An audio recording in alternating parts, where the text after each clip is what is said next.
ये थोड़ा हीरो जैसे दिखा करते थे और ये किसी वकील के बड़े बेटे थे। 93 के केस में आपने इंश्योर किया, उनको मर्चेंट ऑफ डेथ कहा जाता था, उनको सजा मिले, पर अबू सलेम आपका प्रशंसक बन गया था। वो आपको रिक्वेस्ट करता था कि साहब मेरे वकील बन जाओ। हाँ, तो मैं सुना क्रिमिनल चाहे कैसा भी हो, आप जो है उसको इन्फ्लुएंस कर लेते हैं। और क्या ये सच है कि सलीम को देखकर आप बड़े सरप्राइज थे कि इतने बड़े लॉयर का बेटा गैंगस्टर कैसे बन गया? और आपने उनसे कुछ अपनी निजी जिंदगी में उसकी कुछ, मैंने सुना कि मोनिका बेदी का केस भी डिस्कस किया था जेल में।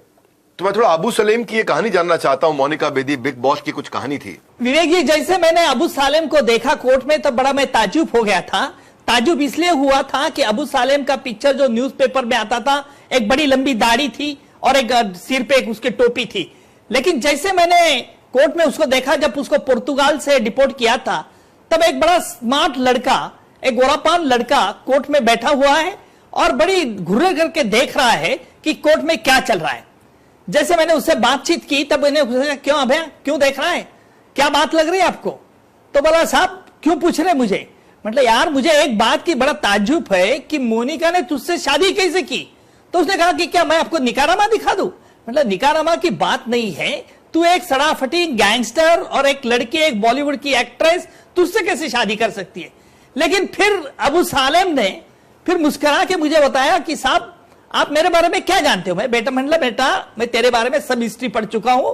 तो एक तेरे पिताजी वकील थे, और मैं हमेशा विवेक जी ये बात जरूर मानता हूं कि कोई भी गुनहगार हो उसमें कहीं ना कहीं एक तो चीज इंसानियत अच्छी रहती है, और वही मेरा फर्ज रहता है कि इस गुनहगार से हमेशा डायलॉग करके, बातचीत करके मैं ये निकलने की कोशिश करता हूं कि उसमें कौन सी मैं अच्छी चीज है, और अच्छी चीज उसको बताना ये जरूर समझता हूं, क्योंकि मैं इससे विश्वास रखता हूं कि कानून जो सजा देते हैं वो सजा ठीक है, लेकिन अगर उसको हमने ये कर बता दिया कि तू एक अच्छा इंसान था लेकिन अच्छा इंसान नहीं बन सकता, ये तेरी गलती है, अगर उसकी मिस्टेक अगर उसको रियलाइज होती है, तो मुझे लगता है कि रिपेंटेंस, जो पश्चाताप है, वो उसके लिए बड़ी सजा होती है। मैंने जब आर्गुमेंट शुरू कर दिया तब मैंने कहा कि Abu Salem is a very cruel, gruesome murderer and he is a merchant of death who has committed the murder for ransom के लिए, खंडनी के लिए उसने मर्डर किया है। ये मृत्यु का व्यापारी है और इसलिए कड़ी सजा यानी आजीवन कारावास चाहिए, क्योंकि पुर्तगाल से लाया था इसलिए हम डेथ पेनल्टी नहीं मांग सकते थे,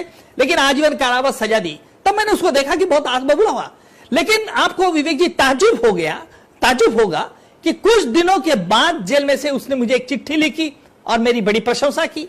देखिए, मैं मेरी जीत मानता हूं। एक क्रूएल गुनहगार के मन में अगर आप विश्वास पैदा कर सकते हो, अगर उस गुनहगार को कानून का खौफ दिखा सकते हो, तो मुझे लगता है कि वो गुनहगार, उसको लगता है कि मेरे से गलती हुई, और यही गलती मैं मानता हूं कि बड़ी सजा उसके लिए रहती है। मेरा अगला प्रश्न